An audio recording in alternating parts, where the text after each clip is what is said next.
మన మనసులో ఒకసారి ఒక చీకటి గదిని ఊహించుకుందాం. ఖచ్చితంగా. నేలంతా చాలా చల్లగా తేమగా ఉంది. ఎటు చూసినా కేవలం అంధకారం. అవును. ఏళ్ల తరబడి ఒంటరిగా, ప్రపంచం చేత పూర్తిగా మర్చిపోబడినట్లుగా నిరాశ అంచులో ఉన్న ఒక యువకుడి పరిస్థితిని కళ్ళకు కట్టినట్లు ఊహించుకుందాం. కేవలం 17 ఏళ్ల వయసులో. అవును, 17 ఏళ్ల వయసులో తనను ఎంతో ప్రేమించాల్సిన సొంత సోదరుల చేతనే ఒక బానిసగా విక్రయించబడ్డాడు.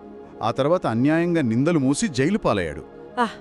ఆ చీకటి జైల్లో కనీసం తనకు సహాయం చేస్తాడనుకున్న రాజుగారి సాకివాడు కూడా పూర్తిగా మర్చిపోయాడు. నిజమే. కలల అర్థం తెలుసుకుని బయటకు వెళ్ళాక ఈ యువకుణ్ణి వదిలేశాడు. అలా రోజులు, వారాలు, నెలలు కాదు, ఏకంగా 2 సుదీర్ఘమైన సంవత్సరాలు గడిచిపోయాయి. ఇది ఎవరికైనా ఆశలు వదిలేసుకునే సమయం. జీవితంలో ఎదురుచూపులు, అంధకారం మాత్రమే మిగిలాయనిపించే ఇలాంటి సమయంలో కథ ముగిసిపోయిందననిపిస్తుంది కదా. అసలు దేవుడు ఉన్నాడా? ఉంటే నాకెందుకిలా జరుగుతుంది అనే ప్రశ్నలు మనసును తొలిచేస్తాయి. ఖచ్చితంగా తొలిచేస్తాయి. కానీ దేవుడు పని చేస్తూనే ఉంటాడు. ఆయన ఎన్నడూ నిద్రపోడు అనే గొప్ప నిరీక్షణను కలిగించే అద్భుతమైన అధ్యాయంలోకి ఈరోజు మనం అడుగు పెడుతున్నాము. అవును, ఈ లోతైన విశ్లేషణలో మనం బైబిల్లోని ఆదికాండము 41వ అధ్యాయాన్ని పరిశీలించబోతున్నాం. గత 40వ అధ్యాయంలో సాకివాడు యోసేపును మర్చిపోవడంతో ముగిసిన ఆ కథ ఇప్పుడు ఈ 41వ అధ్యాయంలో ఎలా అద్భుతంగా మలుపు తిరుగుతుందో చూద్దాం. ఈ అధ్యాయం చదువుతున్నప్పుడు దేవుని మారని స్వభావం, ఆయన సార్వభౌమాధికారం మనకెంతో స్పష్టంగా అర్థమవుతాయి. అంటే ఇది కేవలం ఒక పాత చరిత్రను తెలుసుకోవడం కోసం మాత్రమే కాదు. ఏమాత్రం కాదు. ఇక్కడ మనం గ్రహించాల్సిన అత్యంత ముఖ్యమైన సత్యం ఏంటంటే, దేవుడు ఆలస్యం చేసినట్లు అనిపించినా ఆయన సమయం ఎప్పుడూ ఖచ్చితమైనది. అవును. ఒక వ్యక్తి జీవితంలో జరిగే ప్రతి సంఘటన, అది ఎంతో మంచిదైనా లేదా అత్యంత బాధాకరమైనదైనా సరే, దేవుడు దానిని తన గొప్ప ప్రణాళికలో ఎలా ఉపయోగిస్తాడో ఈ అధ్యాయం మనకు కళ్లకు కట్టినట్లు చూపిస్తుంది. అంటే దేవుని నిబంధన నమ్మకత్వం అనేది మన చుట్టూ ఉన్న పరిస్థితులపై ఆధారపడదు అని ఇది నిరూపిస్తుంది.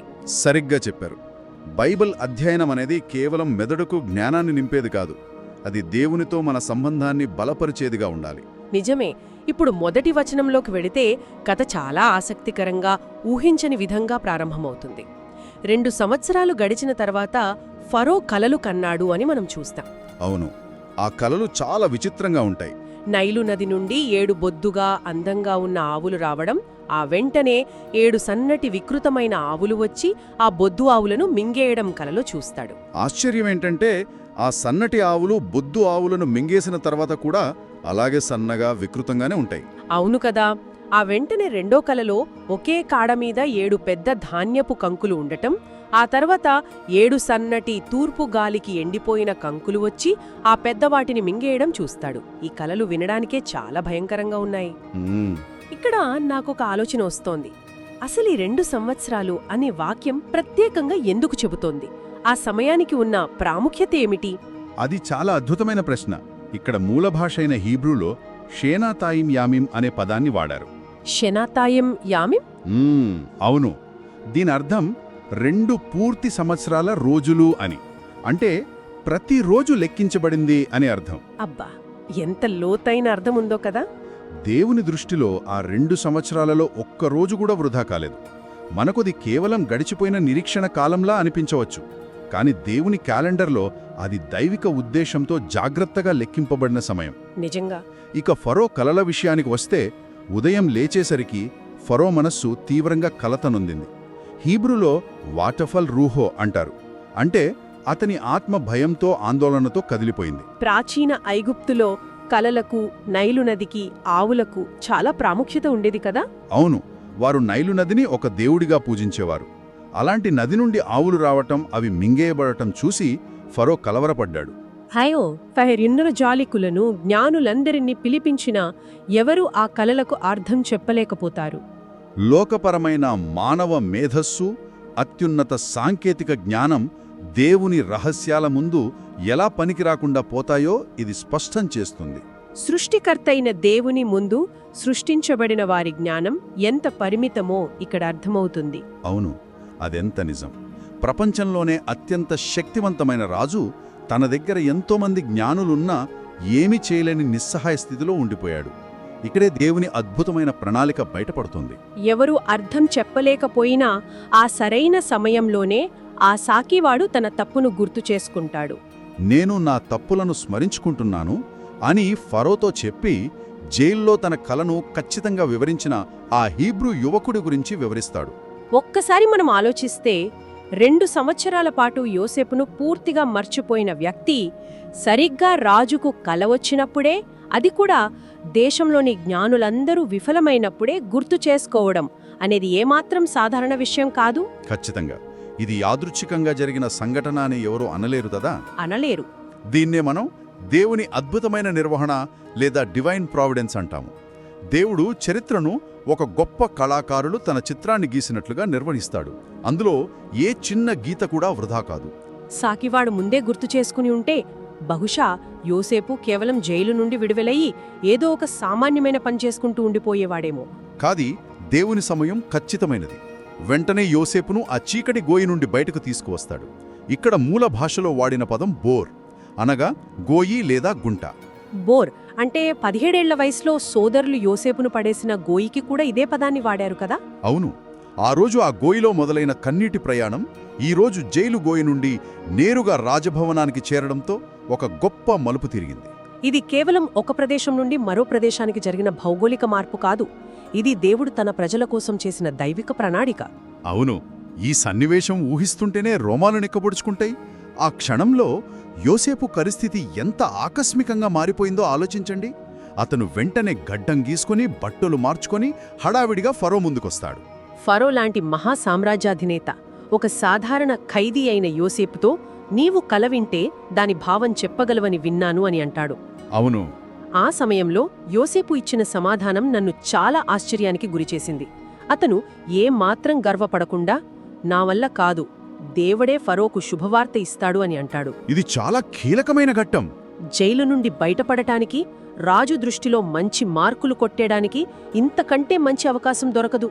తనను తాను గొప్ప చేసుకునే అవకాశం పూర్తిగా ఉన్నా కూడా యోసేపు అలా చేయలేదు. దేవునికి మాత్రమే మహిమను ఇచ్చాడు. ఇక్కడే యోసేపు ఆధ్యాత్మిక పరిపక్వత మనకు కనిపిస్తోంది. యోసేపు వాడిన ఆ మాట నా వల్ల కాదు అనేదానికి హీబ్రూ పదం బిలాడై. బిలాడై అంటే నాలో లేదు, నా సామర్థ్యం ఏమీ లేదు, లేదా నాకు వేరుగా అని అర్థం. ఒక వ్యక్తి జీవితంలో అత్యంత కీలకమైన గొప్ప అవకాశ సమయంలో రాజు ముందు నిలబడినప్పుడు తన అహంకారాన్ని పక్కన పెట్టి పూర్తి మహిమను దేవునికే ఆపాదించడమనేది అతని అద్భుతమైన వినయాన్ని చూపిస్తుంది. నిజమే. జైల్లో గడిపిన ఆ 13 ఏళ్ల కష్టకాలం యోసేపును చేదుగా మార్చలేదు. బదులుగా దేవునిపై అతనికున్న ఆధారపడటాన్ని మరింత బలపరిచింది. కష్టాలు మనల్ని దేవునికి దూరం చెయ్యకూడదు, దేవుని వైపుకు నడిపించాలి అనడానికి యోసేపు జీవితం ఒక గొప్ప ఉదాహరణ. తన జ్ఞానం దేవుని నుండి వచ్చిందని అతనికి తెలుసు. ఈ వినయం మన అందరి ఆధ్యాత్మిక ప్రయాణంలో ఎంతో అవసరం. అదే వినయంతో, దేవునిపై ఉన్న పూర్తి నమ్మకంతో యోసేపు ఫరో కలల వ్యాఖ్యానం ప్రారంభిస్తాడు.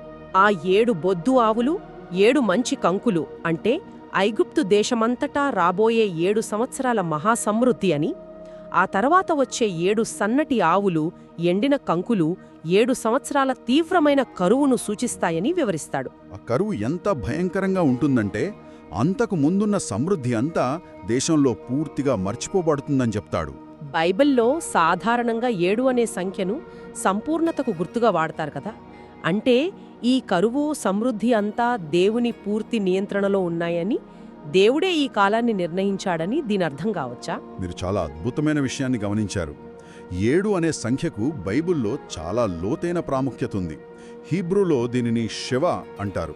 ఇది దైవిక పరిపూర్ణతను, సంపూర్ణతను సూచిస్తుంది. షెబా.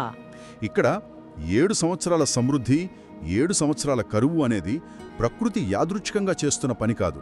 ఇది దేవుని పూర్తి నియంత్రణను, ఆయన సార్వభౌమత్వాన్ని తెలియజేస్తుంది. అవును. అంతేకాకుండా యోసేఫ్ ఫరోతో ఒక మాట అంటాడు. ఈ కల 2 సార్లు రావడం వెనుక దేవుని స్థిరమైన సంకల్పముందని, దేవుడు ఈ విషయాన్ని స్థిరపరిచాడని వివరిస్తాడు. దేవుడు తీర్మానించింది ఎవ్వరూ మార్చలేరు. ఖచ్చితంగా చరిత్రను నడిపించేది, రాబోయే కాలాన్ని నిర్ణయించేది, ప్రకృతిని శాసించేది సజీవుడైన దేవుడే అనే గొప్ప సత్యం ఇక్కడ మనకు అర్థమవుతుంది. ఆ దేవుడే ఈరోజు మన జీవితాలను కూడా తన అదుపులో ఉంచుకున్నాడు. కేవలం రాబోయే కాలాన్ని ముందుగా చెప్పి యోసేపు ఊరుకోలేదు. ఆ భయంకరమైన సమస్యకు ఒక అద్భుతమైన ఆచరణాత్మక పరిష్కారాన్ని కూడా ఫరోకు సూచిస్తాడు. అవును, ఒక స్పష్టమైన ప్రణాళికను ఇస్తాడు. సమృద్ధిగా ఉన్న 7 సంవత్సరాలలో దేశంలో పండిన పంటలో 5వ వంతు అంటే 20% ధాన్యాన్ని సేకరించి రాబోయే కరువు కాలం కోసం జాగ్రత్తగా నిల్వ ఉంచడానికి ఒక వివేకమున్న అధికారిని నియమించమని సలహా ఇస్తాడు. కేవలం ఆధ్యాత్మికంగా ప్రార్థన చేయడమే కాదు, దేవుడిచ్చిన జ్ఞానంతో భవిష్యత్తు కోసం ప్రణాళిక వేసుకోవడం కూడా ఇక్కడ మనం నేర్చుకోవచ్చు. ఆ తెలివైన సలహా విన్న ఫరో ఆశ్చర్యపోయి యోసేపులోనే ఆ దేవుని ఆత్మ ఉందని గుర్తిస్తాడు. ఒక అన్యుడైన రాజు నోట సృష్టికర్తైన దేవుని ఆత్మ గురించి ఇలాంటి మాట రావడం విశేషం కదా. ఇది మనం చాలా జాగ్రత్తగా గమనించాల్సిన, ఎంతో ఆనందించాల్సిన విషయం. ఫరో వాడిన పదం రూవాచ్ ఎలోహిం అంటే దేవుని ఆత్మ.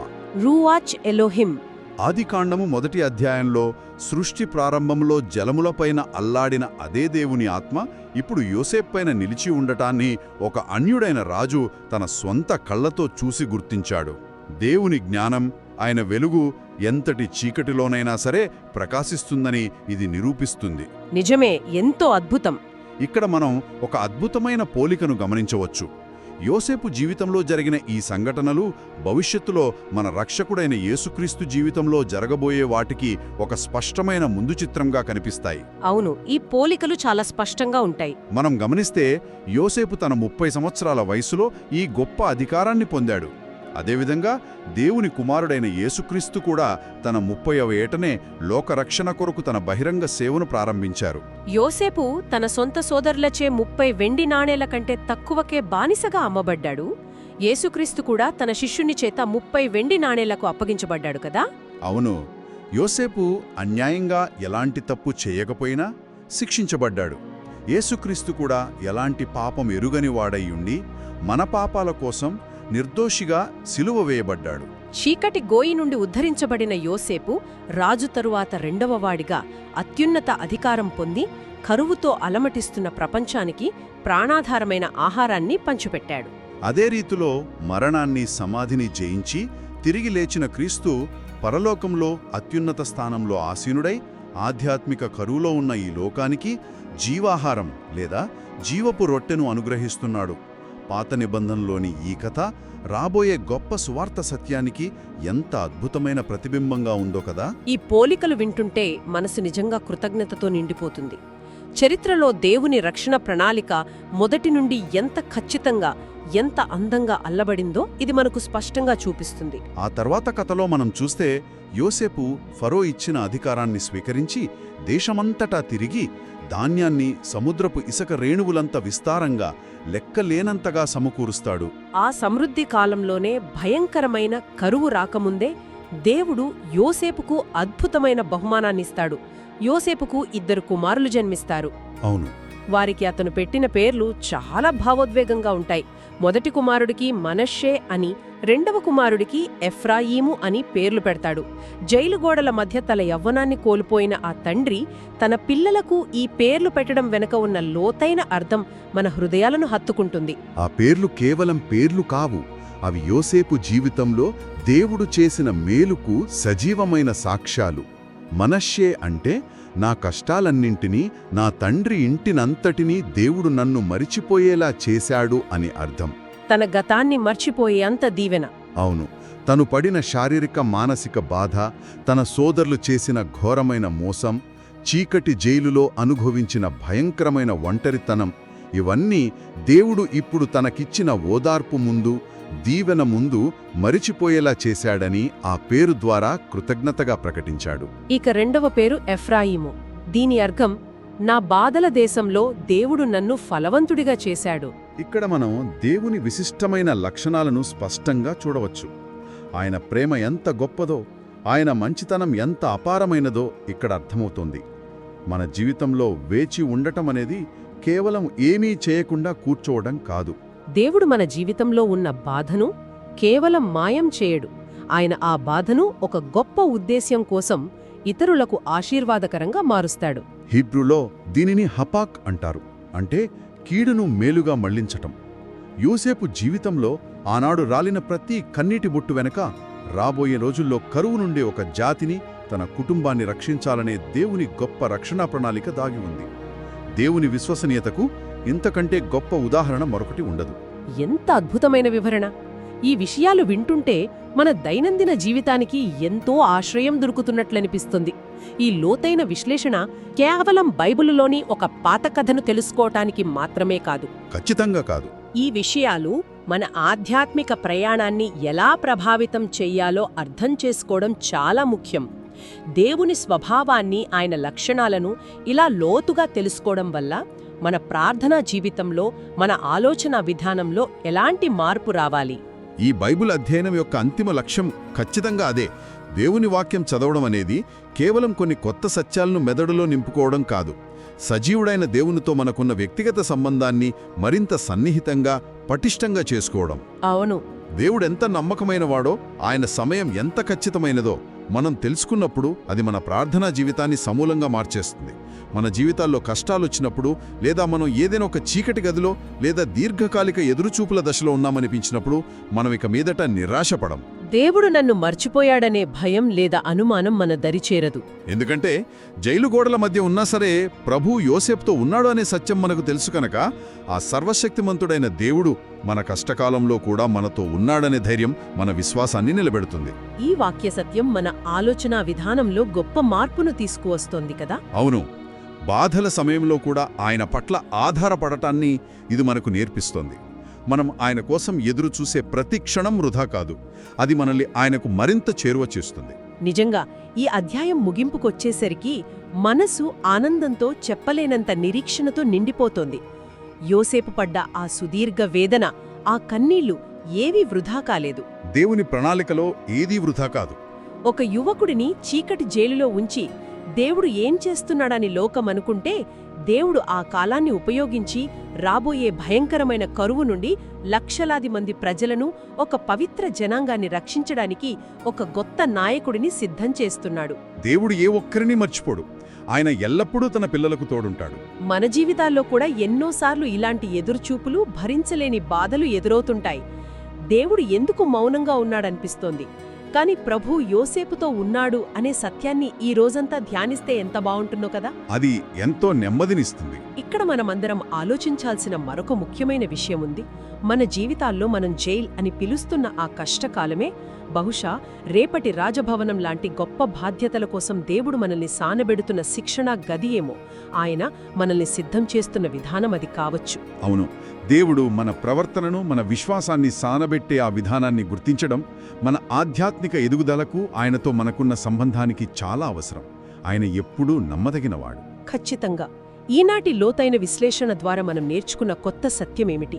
ఈ 41వ అధ్యాయం ద్వారా దేవుడు మనకు ఏమి నేర్పిస్తున్నాడు? మరియు ఈ వాక్యం విన్న తర్వాత మన జీవితాల్లో మనం తీసుకోబోయే ఒక ఆచరణాత్మక అడుగేమిటో కింద కామెంట్స్లో పంచుకోండి. మీ అనుభవాలు ఇతరులకు ఎంతో ప్రోత్సాహాన్నిస్తాయి. అలాగే ఈ విశ్లేషణను తోటి ఆత్మీయ సహోదర సహోదరీలతో పంచుకుని వారి విశ్వాసాన్ని కూడా నిర్మిద్దాం. మన ఛానల్ను సబ్స్క్రైబ్ చేసుకోవడం మర్చిపోవద్దు. తదుపరి అధ్యాయం కోసం వేచి చూద్దాం. దేవుడు మిమ్మల్ని దీవించునుగాక.